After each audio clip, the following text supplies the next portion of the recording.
산동 도가쌤입니다. 이제 정호승 사랑한다. 정호승.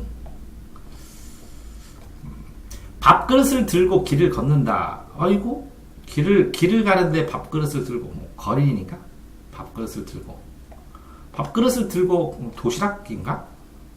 거진가? 쪽박인가? 목이 말라 숟가락으로 강물 위에 사랑한다 라고 쓰고 물을 마신다. 뭐 밥그릇을 들고 길을 가는데 목이 말라서 손가락으로 강물 위에다 사랑한다 쓰고 물을 마신다. 뭐 그럴 수도 있죠. 길을 가다가 강물이 갑자기 나오네. 근데 갑자기 먹구름이 몰리고 몇 날 며칠 장대비가 때린다. 장대비가 때린다. 그죠? 뭐, 날씨가 바뀌네. 도도히 황토물, 노란 물이 도도하게 흐른다.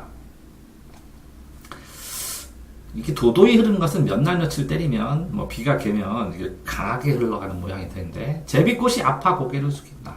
이게 때리니까, 장대비가. 여기까지죠. 비가 그친 뒤, 강둑 위에서 제비꽃이 고개를 들고, 숙이다가 들고, 강물을 내려다본다. 젊은 뭐예요? 송장? 몰라? 송장. 젊은 시체 하나 떠내려오다가 사랑한다. 내 글씨에 걸려 떠내려가지 못한다. 헐. 재밌네. 자, 밥그릇을 들고 길을 걷는다. 이렇게 밥그릇을 들고 길을 걷는다. 그럼 어딘가 떠나가는 뭐 길손일 수도 있겠네요. 그쵸? 근데 목이 말라서 그럼 이제 이 길을 인생길로 봐야겠죠. 할 수 없이 인생길. 그죠?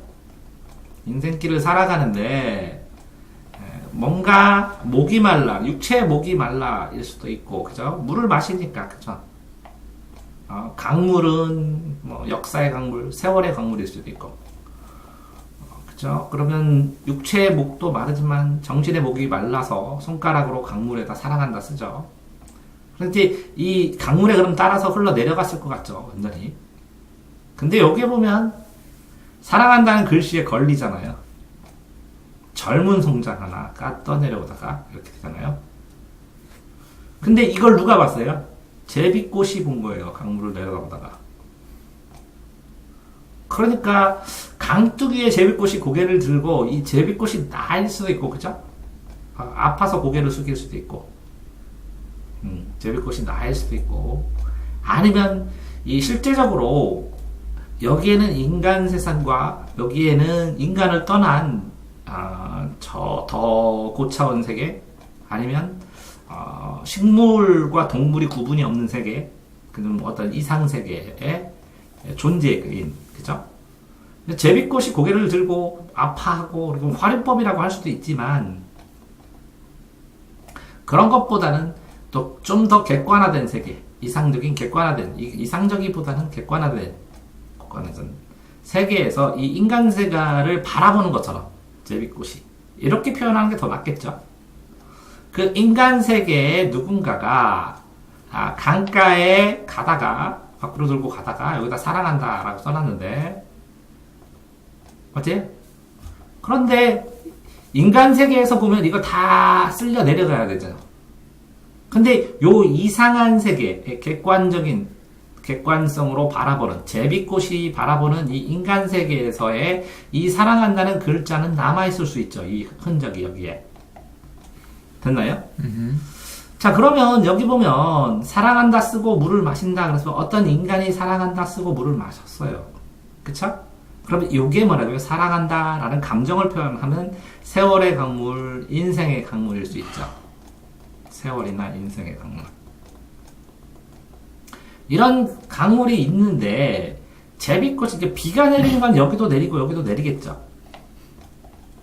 맞지? 네. 여기는 이제 앞 때리니까 아프다. 뭐 자연물이니까 양쪽에 다 영향을 주는데, 비가 그치고 이 이상 세계에, 객관적인 세계에 있는 강의 언덕에 있는 제비꽃이 요걸 바라보니까, 여기 뭐 장마가 엄청나게 돼서, 그죠? 먹구름하고 장마하면서 황토물이 흐르는 이런 강물 속으로 어떤 젊은 송장 하나, 그렇게 하면 젊은 송장 하나, 그러면 이게 젊은 송장 하니까 젊은이가 죽었다라는 젊은이의 시체일 수도 있고, 아니면 이렇게 이 길손 A라는 길손과 관련된 젊은이일 수도 있겠죠, 그죠? 내려가다가 이 시점에서 이 사람과 만난, 이 사람의 사랑과 만난, 그죠? 그러면 요 시체랑 이 육체랑 이 정신이 합일되는 지점이죠, 여기가. 만나는 지점. 이해됐나요? 네? 그러니까 B라는 시체가 인생을 살아가다가 거의 시체처럼, 왜? 사랑한다는 정신이 빠지면 시체처럼 살다가 여기서 사랑한다가 쓴 A와 B가 맞물려서 세월의 강물에 떠내려오다가 합일되는 지점이 여기다, 이렇게 생각하는 게 맞을지도 몰라요. 그래야 글씨에 걸려서 떠내려가지 못하죠. 그러니까 사랑이라는 추억이나 사랑이라는 느낌, 감정, 상황이라는 사랑이 존재했던 지점이 여기라고 할 수가 있겠죠. 강에서, 이 전체 흘러가는 강 속에서. 뭐 이렇게 정도밖에 이해가 안 되네요.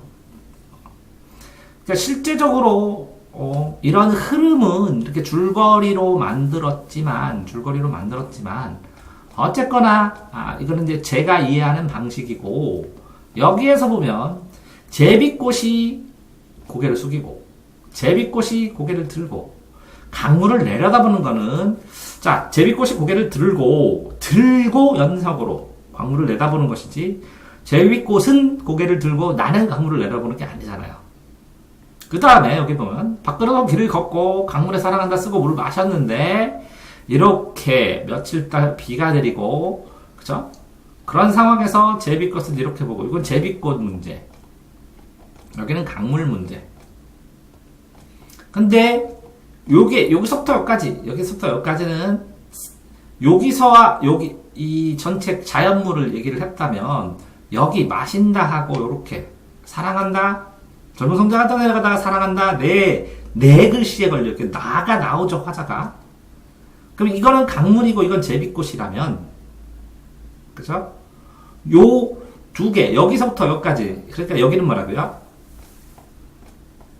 강과 관련된 것이라면 객관적인 세계, 이 주관적인 세계는 여기 사랑한다라고 물을 마신다, 네 글씨에 떠나지 못한다, 이 두 개가 걸린다는 거죠. 이렇게 연결되는, 이게 안에 있는 것과 밖에 있는 것 치면 이거는 있는 세상에 대한, 그죠? 주관적인 인간의 감정에 대한, 이것도 주관적인 인간 감정에 대한 것이라면, 요거는 그것들을 객관적인 생각들로 품어낸 것이라고 볼 수 있겠죠.